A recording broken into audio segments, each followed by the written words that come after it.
Hola, hola chicos, buenas noches, ¿cómo están? ¿Cómo va todo?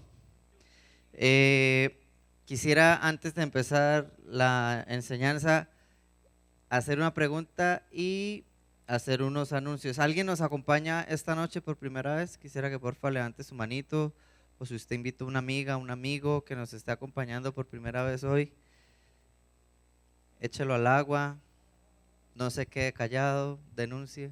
¿No? ¿Todos viejos conocidos? Muy bien.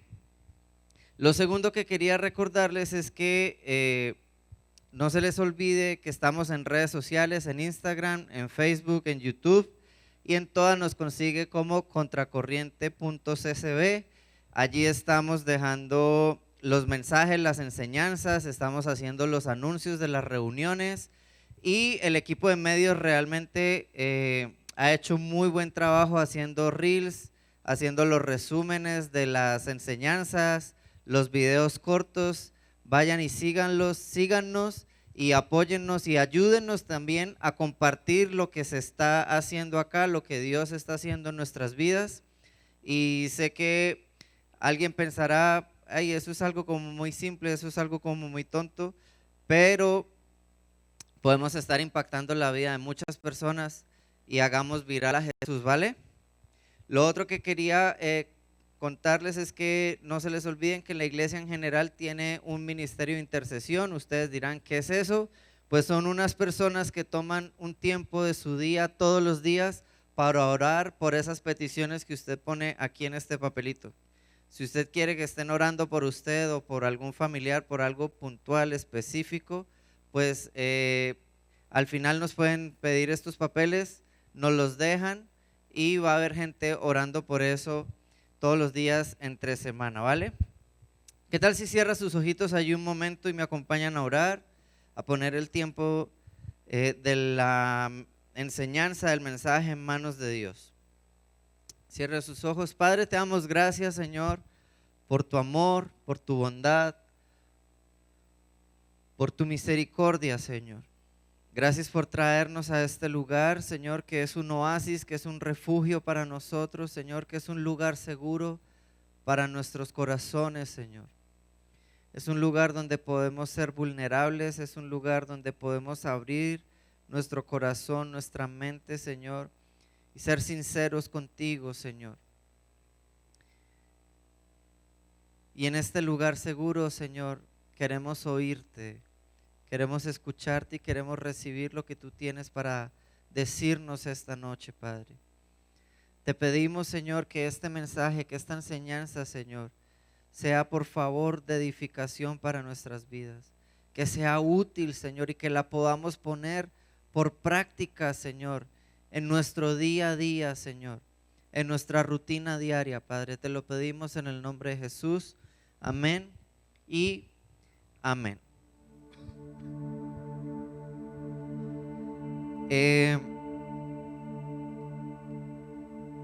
Yo sé que muchos de ustedes aquí son muy jóvenes.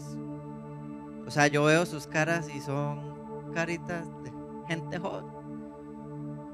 Y no solamente hablando desde lo biológico, ¿sí? Levante la mano quien tiene aquí entre 15 y 18 años. Entre 18 y 23. Más de 23. Los cuchachos como yo.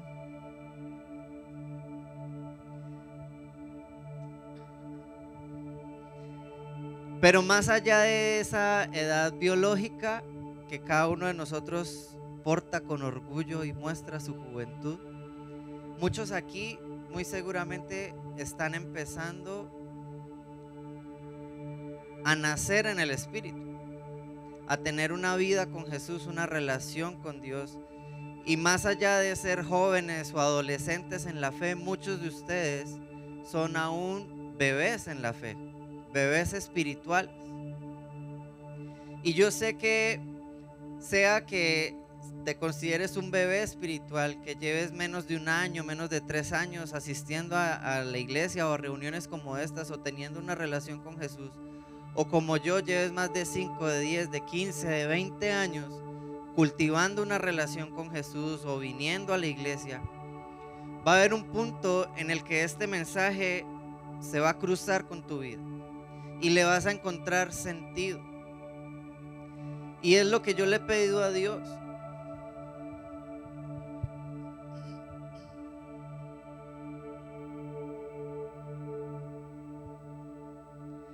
Para todos nosotros, este mensaje, tal vez desde diferentes puntos de vista o desde diferentes ópticas, nos va a hablar al corazón. Es lo que yo estoy confiando que Dios haga esta noche. Preguntándonos con los chicos del staff, de los voluntarios en Contracorriente, sobre qué tema debíamos nosotros hablar o compartir esta noche y las siguientes. Yo les decía que quería como darle un poquito de continuidad a todo lo que hemos estado hablando acerca de la identidad que Jesús nos da, de eso que nosotros somos en Jesús como hijos de Dios. Y les decía a ellos que hay un versículo que a mí me ha ayudado a mantenerme en Dios, a mantener mi fe, a seguir cultivando y haciendo crecer mi fe, pero no solamente en el ámbito como de estar en la iglesia y de quedarme acá y no irme de pronto hacia atrás o hacia el mundo, o de no volver o alejarme de Dios, sino también me ha ayudado a cultivar mis relaciones, no solamente con Dios, sino con las demás personas, en mi matrimonio, con mis hijos, con mis amigos, en mi trabajo, en los negocios, porque es un versículo que me ha ayudado a ver las cosas de otra manera, o una manera distinta, para poder también tener reacciones diferentes. Y muchos de ustedes hicieron el ejercicio en la entrada, ¿verdad? El tema de hoy se llama ¿qué miras? Y les voy a decir algo que me pareció chistoso cuando me preguntaron en medio, bueno, ¿y cómo se llama el mensaje? Yo realmente les dije, ¿qué miras? Pensando en Messi en el Mundial. Y Messi dijo, ¿qué miras, bobo? Y yo dije, no, pero no lo voy a insultar tampoco. Y la pregunta es esa realmente, ¿qué miras? ¿Qué viste en el espejo? ¿Te viste realmente a ti allí sentado, confrontado? De pronto te quedaste mirando a Paula mientras te explicaba la actividad. Te quedaste mirando la decoración, te quedaste viendo que había personas observándote, te quedaste viendo la decoración, lo que había alrededor. O no sé si pudiste ver a Jesús allí, en ese espejo.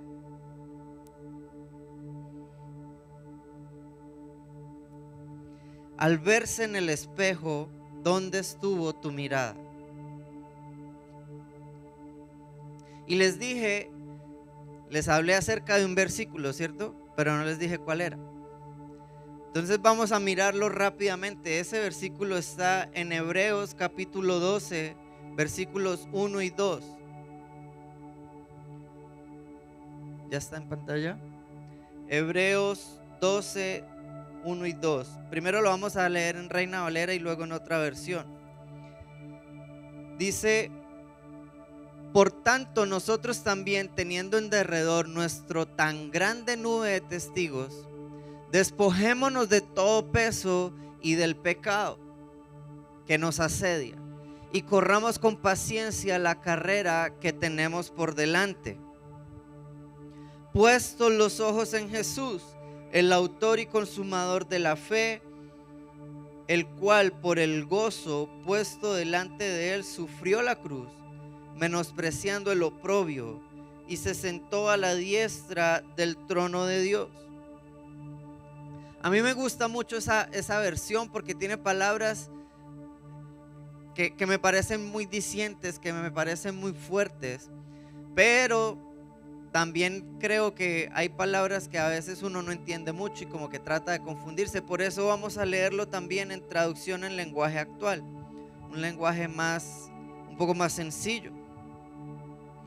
Dice: todas esas personas están a nuestro alrededor como testigos. Por eso debemos dejar de lado El pecado, que es un ¿qué? Un estorbo. Pues la vida es una carrera que exige resistencia. Pongamos toda nuestra atención en Jesús, pues de Él viene nuestra confianza y es Él quien hace que confiemos cada vez más y mejor. Jesús soportó la vergüenza de morir clavado en una cruz porque sabía que después de tanto sufrimiento sería muy feliz. Y ahora se ha sentado a la derecha del trono de Dios. Permítanme aquí un segundito. Este capítulo 12 comienza diciendo que tenemos alrededor de nosotros una gran nube de testigos, ¿cierto? Y muchos de ustedes se preguntarán, ¿y quiénes son esos testigos? ¿Y por qué son tantos testigos? Porque en la otra versión habla de una multitud. Resulta que en el capítulo 11 del libro de Hebreos, el autor está enunciando, haciendo como el listado de lo que yo llamo personalmente el hall de la fama en la Biblia. Entonces él empieza a hablar de Abraham, de Moisés y de todos estos hombres y mujeres que se ganaron una mención de honor, que se ganaron un sitio especial en el reino de los cielos, porque creyeron en Dios, le creyeron a Dios, y esa fe los llevó a vivir vidas grandiosas, asombrosas, y por Dios hicieron proezas, y con Dios hicieron proezas. Y esa es la gran nube de testigos de la cual nos está hablando el capítulo 12. Y el autor, luego de que nos dice que en el capítulo 11 vamos a tenerlos a todos ellos, yo me los imagino como debe haber mucha gente ahorita en el estadio viendo al Bucaramanga ganar. Yo me imagino también un estadio así grandísimo con Abraham, con Moisés, con Jacob, con José, con Esther, con Ruth, con Noemí, con todas estas personas desde las tribunas dando ánimos a nosotros, echándonos ganas y haciéndonos barra y viéndonos, porque ellos están siendo testigos de cómo ahora nosotros estamos viviendo con Jesús, por Dios y para Dios. Pero luego Él nos dice que nosotros debemos despojarnos, que debemos quitarnos, que debemos dejar de lado el peso del pecado. Y llama el pecado como un estorbo. Y me gustó esa palabra. Y pensaba yo que como es un estorbo, por eso es que muchos de nosotros, al batallar con pecados, con malos hábitos, nos hemos sentido que no avanzamos, que nos estancamos, que perdemos fuerzas, que no se nos dan las cosas. ¿Alguien se ha sentido así alguna vez? Porque yo no sé si yo soy más pecador que usted, yo creo que sí, pero yo me he sentido así. Me he sentido estancado, me he sentido aburrido, me he sentido que no se me dan las cosas, me he sentido como que ¿por qué no llega? ¿Por qué no avanzo? ¿Por qué no puedo ir más allá? Y aunque muchas veces no necesariamente es porque estés batallando con un pecado, sino porque a veces Dios tiene planes y propósitos diferentes a los nuestros y quiere fortalecer nuestra fe de otras maneras, en otros aspectos. Muchas veces sí es porque estamos batallando contra algo que Dios no quiere que esté en nuestra vida.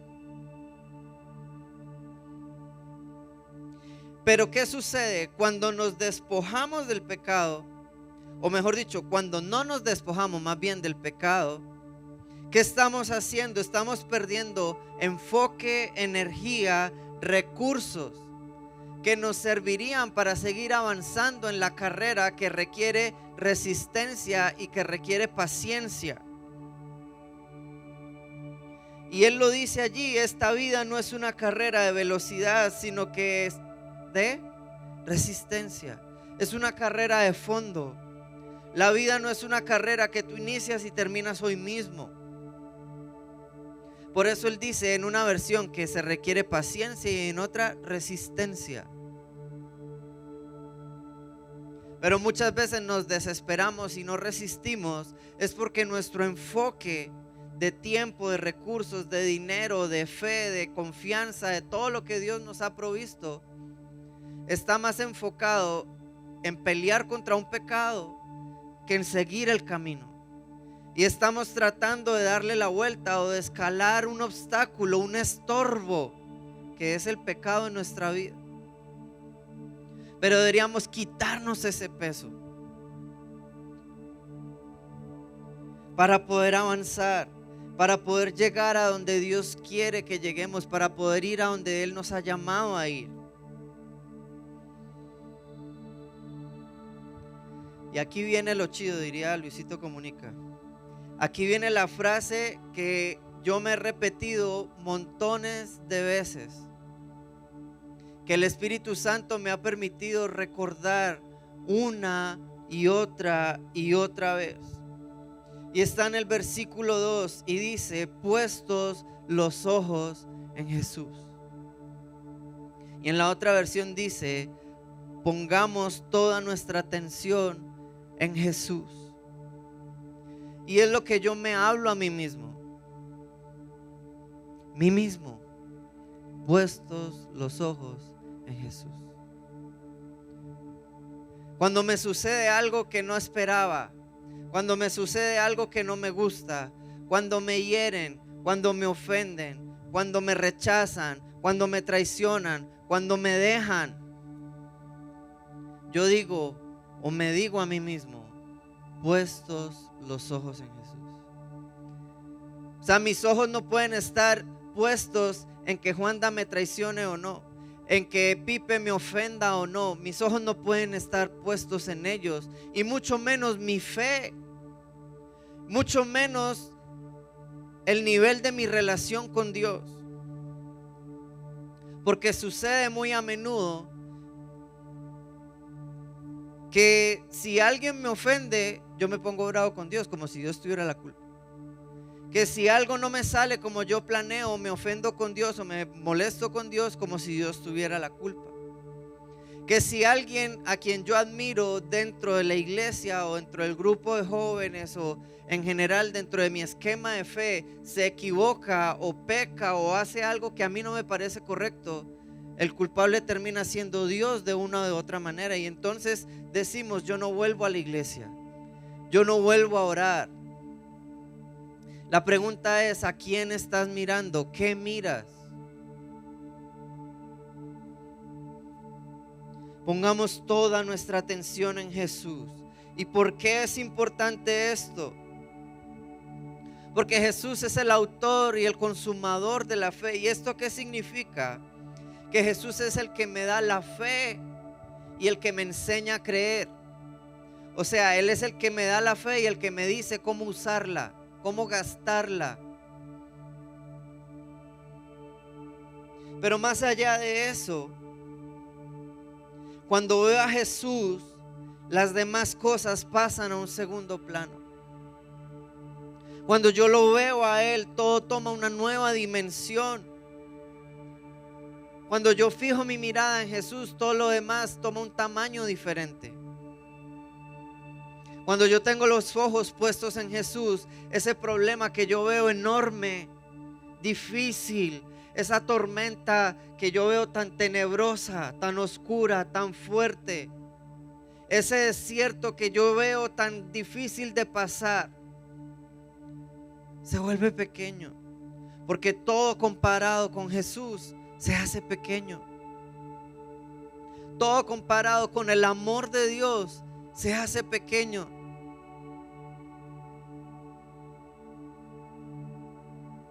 Porque cuando lo veo a Él, sé cómo debería responder, cómo debería reaccionar, qué actitud debería tomar. Y esta semana veía un meme que decía 25 minutos o 5 minutos escribiendo, eso que uno enciende ese teclado del celular, respondiendo todo lo que se me vino a la cabeza, toda la rabia que quiero desbocar, pero me acuerdo que el Espíritu Santo está ahí conmigo y borro todo eso y mando un emoji ¿No les ha pasado que ustedes están ofendidos, que están ardidos, que todo les hierve por dentro y ustedes sueltan esa retahíla y cuando ya le van a dar enter, como que el Espíritu Santo les dice, hey, bájale un poquito? Puestos los ojos en Jesús, puesta nuestra atención en Jesús, es cuando eso ocurre.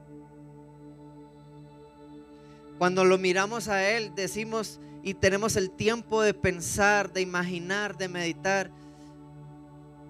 Jesús respondería con todo lo que yo estoy pensando decir.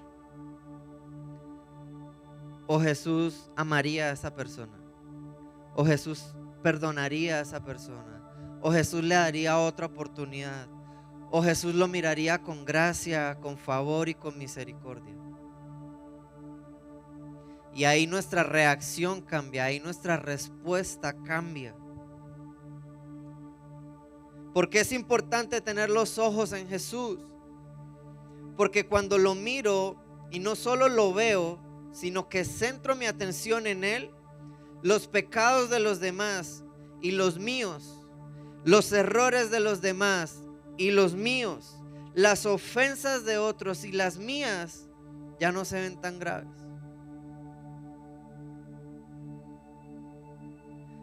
Y no es porque no lo sean, solo que cuando yo miro a Jesús veo que todos esos errores, esos pecados, esas faltas, esas ofensas pueden ser cubiertas con amor, pueden ser cubiertas con gracia, con perdón, con misericordia. Y les cuento algo, durante más de 20 años que Dios me ha permitido estar en esta comunidad y crecer en la fe y en mi relación con Él, yo he visto, yo he oído, yo he sufrido, yo he pasado por situaciones con personas que han actuado mal, que se han equivocado, unas muy seguramente sin querer, otras de pronto intencionalmente. Personas que me han ofendido, que se han ido, que me han decepcionado, que me han dejado. He visto el dolor de lo que esas personas han causado también en otros. He visto la división que se ha provocado por eso. Y si me preguntan, ¿me ha dolido? Sí, sí me ha dolido.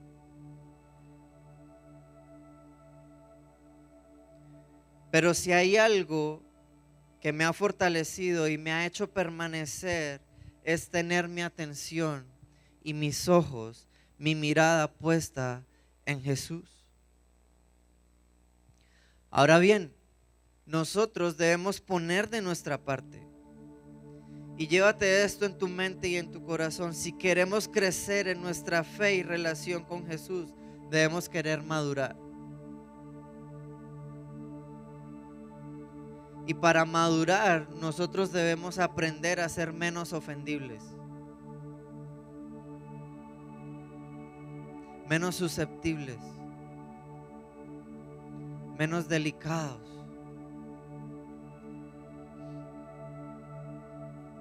Yo creo que es por ese mismo lenguaje religioso, que solo entendemos los cristianos, pero la gente en el mundo no vive cargada. Pero nosotros los cristianos, estoy cargado con el pastor, estoy cargado con Dios, estoy cargado con mi mamá. Y vivimos cargando pesos contra las personas. Y así como en Hebreos nos dicen, despójense y descárguense del pecado, descárguese de toda esa ofensa. Seamos inofendibles. Pero ¿por qué nos ofendemos tanto? Porque tenemos los ojos y la mirada y la atención puesta en las personas, en gente tan carnal, gente tan falible como tú y como yo. la gente se va a seguir equivocando. El único infalible, el único que nunca falla es Jesús. El único que no te va a dejar, que no te va a traicionar, que no te va a mentir, es Jesús. Por eso nuestros ojos y nuestra atención debe estar puesta en Él, enfocada en Él. Parece chiste, pero es anécdota. Gente que se va de las iglesias por razones como estas, porque no me llamaron, porque no me miraron, porque el pastor dijo, porque el líder no dijo, por las canciones, por un chisme, por un comentario, por un malentendido. Pero lo realmente importante es que nada de eso es más importante que mi relación con Jesús. Y ninguno de esos argumentos puede ser más sólido y más contundente que mi fe. O sea, cuando la gente se va de una iglesia, se va de una comunidad con argumentos como esos, preguntémonos qué tan sólida era la fe de esa persona, qué tan genuina y tan real y qué tan puestos los ojos en Jesús tiene esa persona para irse por una cosa que parece verdad, una tontería.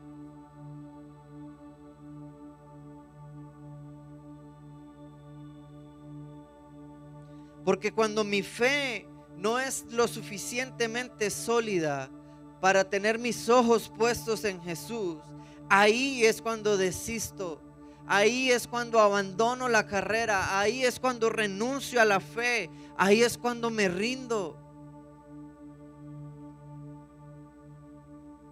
Y yo quiero terminar este tiempo hablando y revisando una historia, una escena que la Biblia narra y que a mí me parece que es uno de los momentos más épicos que Jesús vivió mientras estuvo con nosotros aquí en la tierra. Un momento muy intenso, un momento crucial, un momento que fue de mucha confrontación. Yo pienso que fue uno de los momentos más top de lo que Jesús pudo vivir con sus discípulos. Y esto está en Mateo capítulo 14, los versículos 24 al 32. Vamos a leerlos en Nueva Traducción Viviente. Dice: mientras tanto, los discípulos se encontraban en problemas, lejos de tierra firme, ya que se había levantado un fuerte viento y luchaban contra grandes olas. A eso de las 3 de la madrugada, Jesús se acercó a ellos caminando sobre el agua.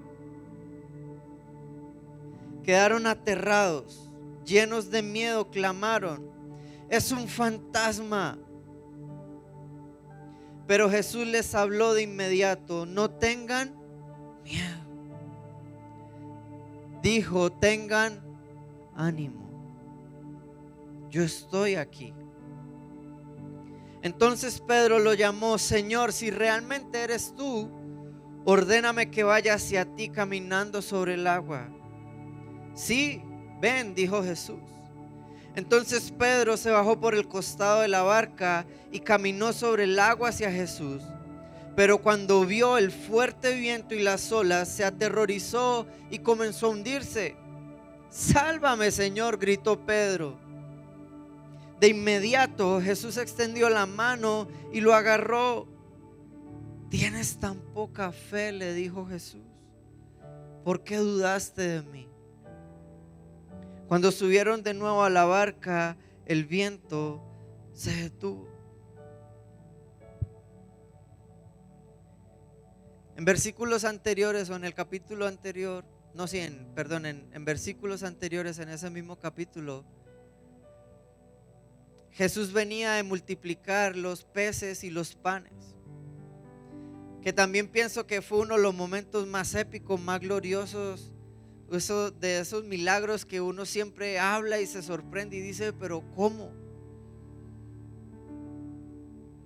Y ellos le dicen a Jesús: vamos, y Jesús le dice: vayan andando, vayan ustedes al otro lado y yo me quedaré despidiendo a la gente.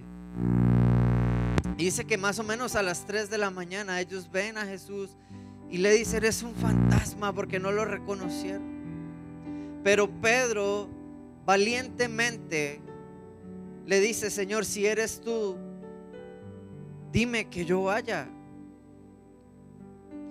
Y hay algo que me asombra, y es la sencillez de la respuesta de Jesús.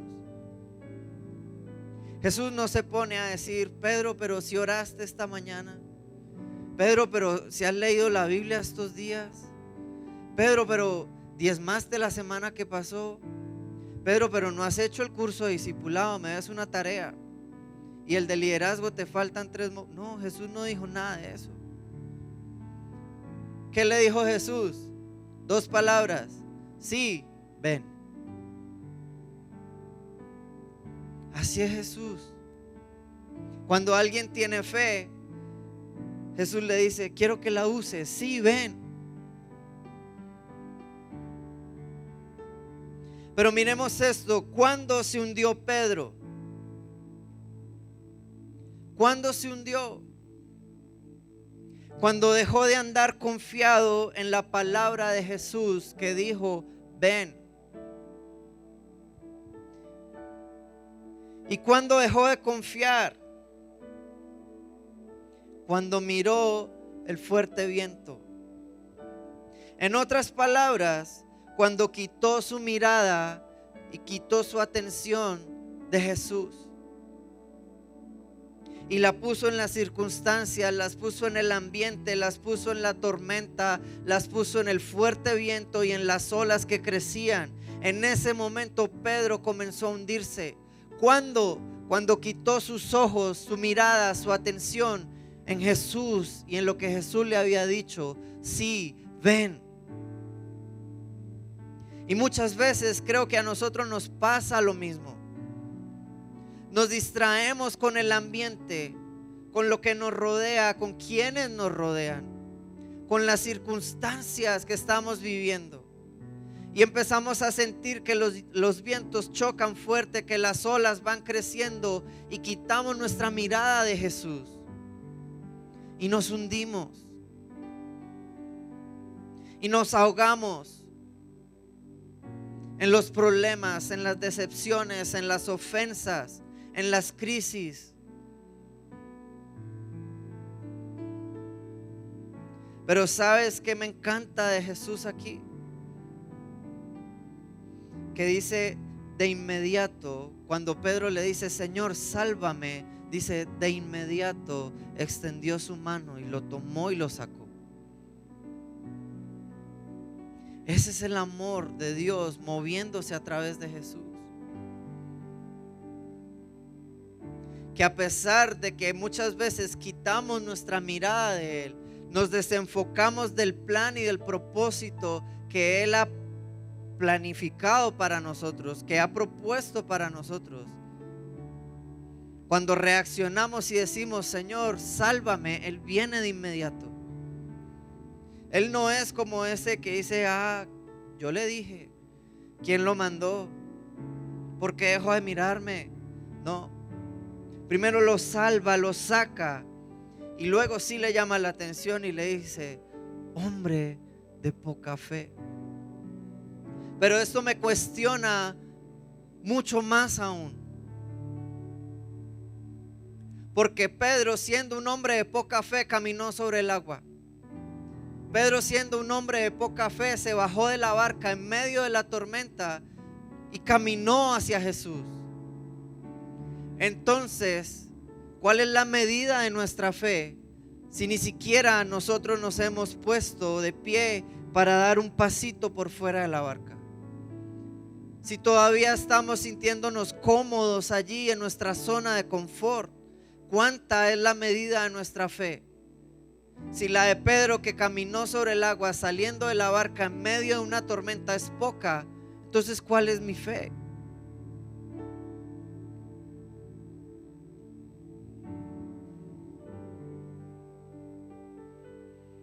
Pedro tuvo la valentía de confiar y de creer, de arrojarse al agua, y aún así le dice que tiene poca fe, ¿Qué nos espera a nosotros que ni siquiera hemos bajado de la barca?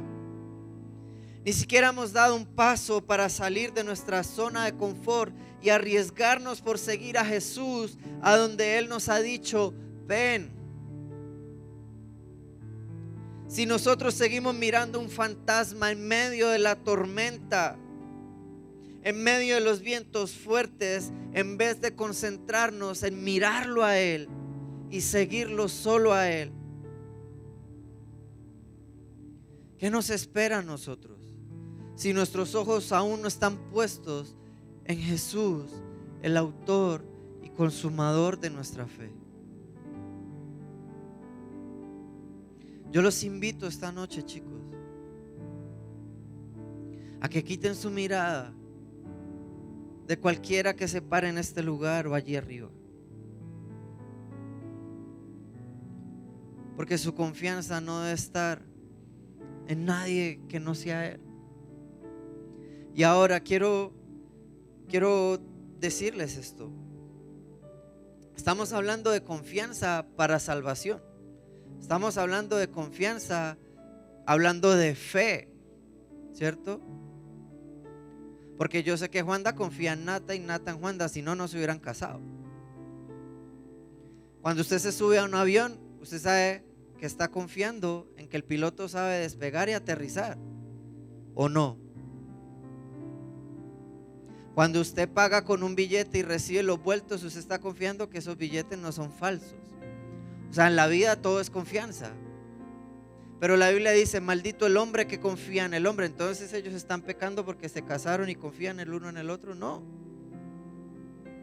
Maldito el hombre que confía en el hombre hace referencia a maldito el hombre el que pone su confianza de salvación, que pone su vida en manos de otra persona como lo más importante.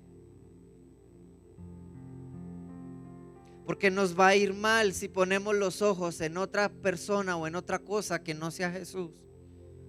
¿Por qué? Porque nos van a defraudar. ¿Por qué? Porque nos van a lastimar, porque nos van a herir, porque nos van a ofender, porque nos van a incumplir. Y no necesariamente porque sean malos, porque son humanos. Y los humanos fallamos, los humanos ofendemos, los humanos defraudamos.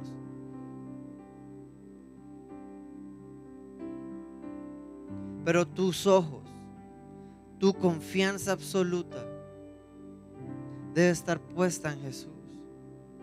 Porque Jesús no te va a traicionar. Porque Jesús no haría nada para lastimarte. Porque Jesús está allí como estuvo para Pedro. Apenas tú le digas, Señor, sálvame, Él está allí para salvarte.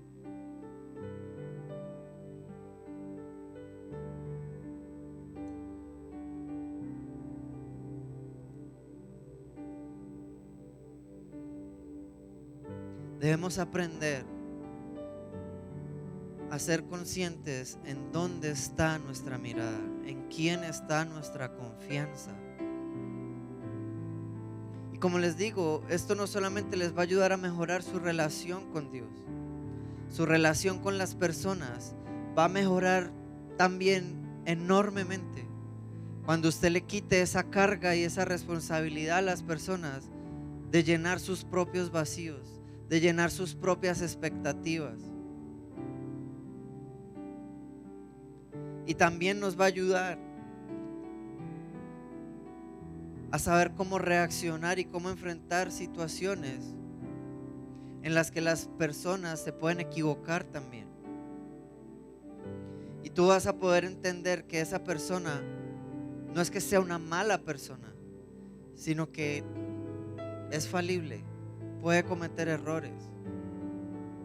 Pero tú la vas a poder mirar con ojos de amor, con ojos de gracia, con ojos de compasión y de misericordia. Y ahí es cuando se va a cumplir lo que dice la palabra, que el amor cubre multitud de pecados. Pero ¿cuándo ocurre eso? Cuando tú tienes tan puestos tus ojos en Jesús, que cuando ves ya a las demás personas, no las ves a ellas, sino ves a Cristo en ellas. Antes de verla a Joana, veo a Jesús que está en ella. Antes de ver a Pipe, veo al Cristo que vive en Pipe. Y digo, ahí hay amor, ahí hay gracia, ahí hay perdón. Y puedo reaccionar y responder de maneras diferentes. Y ya no me voy a ir en un juicio contra Él. Y ya no voy a ir a condenarlo a Él porque Él es malo y me traicionó y dijo de mí o no me cumplió. Sino que voy a poder decir, Jesús está en Él. Y la gracia de Dios está en Él. Y el amor de Dios está en Él. Y lo veo a través de mi vida también. Amén. Chicos, puestos los ojos en Jesús, aprendamos a vivir de esa manera. No como algo religioso, no como algo supersticioso, sino como algo que tú puedes aplicar en tu día a día. Por eso yo les decía al inicio, es algo que yo me he repetido muchas veces y me ha ahorrado muchos problemas y muchas decepciones. Y eso me ha permitido mantener mi fe en Dios y seguir creyendo firme acá. Porque no es lo que las personas hagan o dejen de hacer, es que mi mirada está puesta en Jesús, el autor y el consumador de mi fe, el que me da la fe y me enseña cómo usarla en mi vida. Amén. Cierra sus ojitos allí, vamos a orar. Padre, te amo, muchas gracias. Gracias, Jesús, por enseñarnos a creer. Gracias por permitirnos poner nuestros ojos, nuestra mirada, nuestra atención, nuestro enfoque en ti, Señor.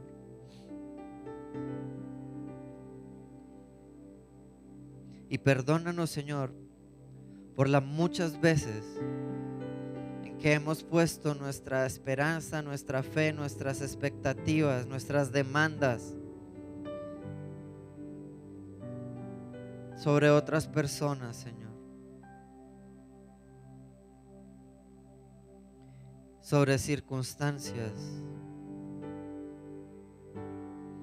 Perdónanos porque muchas veces, como Pedro, hemos dejado de mirarte, Señor, y nos hemos enfocado en la marea, en las olas, en la tormenta, en los vientos, en los problemas, en las situaciones, en las dificultades.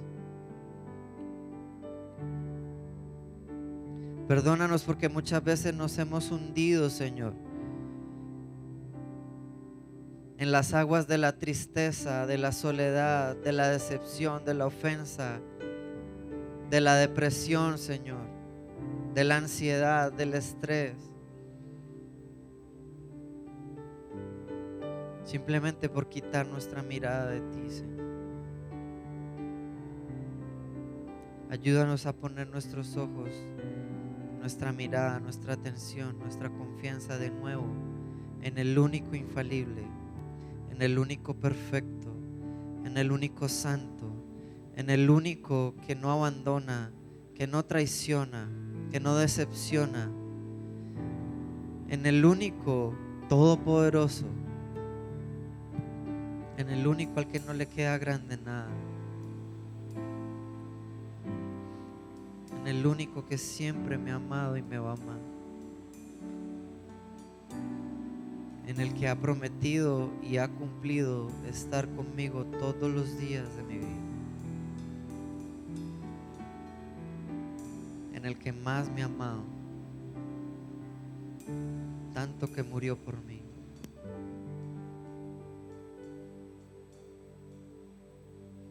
Señor Jesús, gracias.